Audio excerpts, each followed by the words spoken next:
Greetings, ladies and gentlemen. Welcome back to World of Tanks, the Advent Calendar Day 15. We are getting closer to the end. Today we get the KV5 bundled up with some gold and in a lovely new HD model, it seems.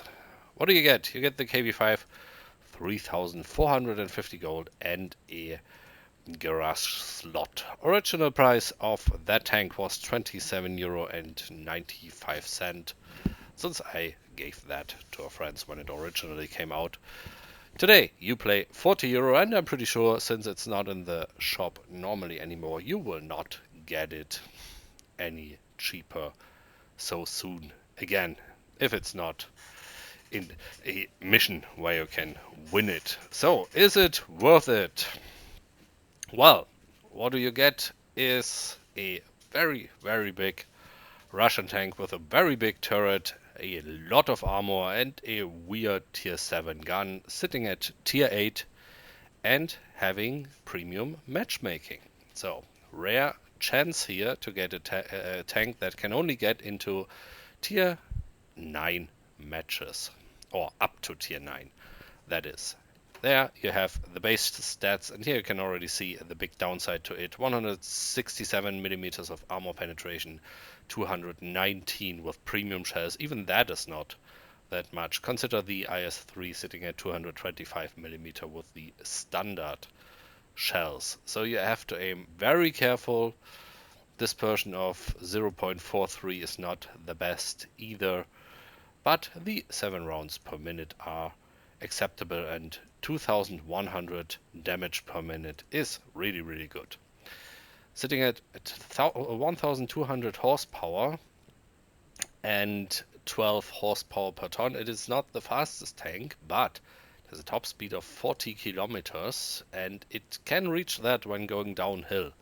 And consider that thing weighs a massive 100 tons without any equipment. This is the ideal heavy tank to ram someone to death if you go downhill. So, let's take a look at the armor. This time not in Armor Inspector but on tanks.gg.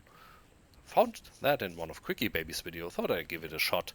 And as you can see straight away, 180 millimeter of front armor and even at a good angle, so frontally that will give you 209 up to 270 millimeter of penetration. On the turret it's 180, and since it's flat you can shoot it in the middle here to get 180 millimeters. But why would you? You have that big R2D2 tower in front that only has 120 millimeter of armor, and doesn't matter where you shoot it.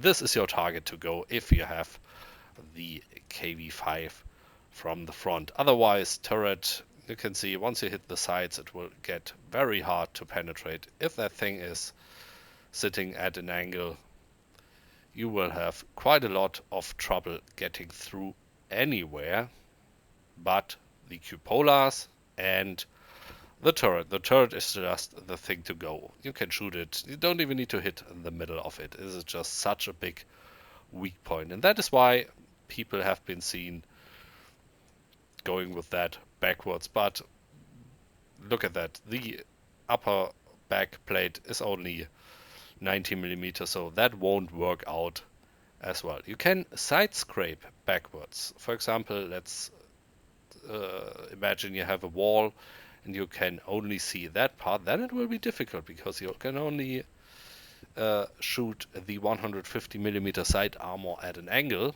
and the front turret, as we already established, let's simulate that.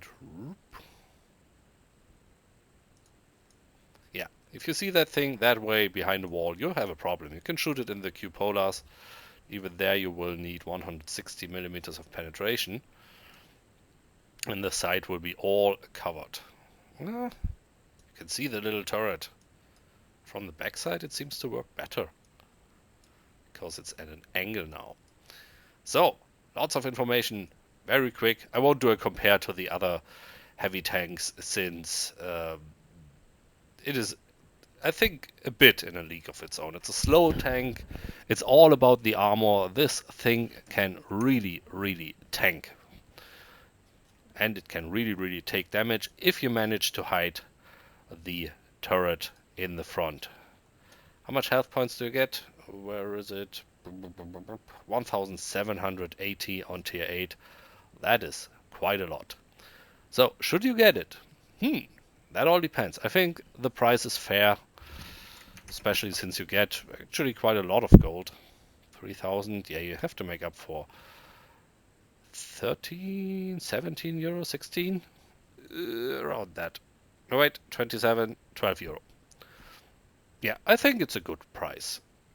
But the gun, you will really have to work with that. If you don't want to shoot just premium, you have to know where to aim, you have to know where to hit. And then you can do really, really good in that tank. Also, if you have it, you can try the KV4 because it plays not totally similar, but similar. KV4 sitting at 1000 horsepower, if I remember correct. It has a better gun, but I think worse armor. We can try to check that here. Let's go back. KV4 3D model. Yeah, KV4 is 160 millimeter of front armor, and the angle is worse, so not as effective as it is on the KV5. But KV4 doesn't have the big weak points in the front, so that's a different. And it has, the turret on top, which I thought was more squishy. Interesting. Anyway, so buy it or not. Tell me if you do. Tell me if you like it.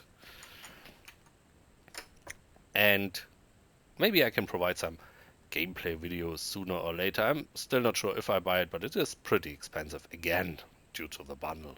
But even without the bundle, I would have to think twice about whether I want it or not. It would surely be good to have it, but keep in mind there is still the IS-3 Auto coming along, and that will be interesting once it comes out. So, thank you for watching. Have a nice day. See you tomorrow for the next video. Sorry this one was cut a little bit short, but due to the lack of gameplay, there's not much else I can do. I think it's a fine tank. Thank you for watching. Have a nice day. Bye bye.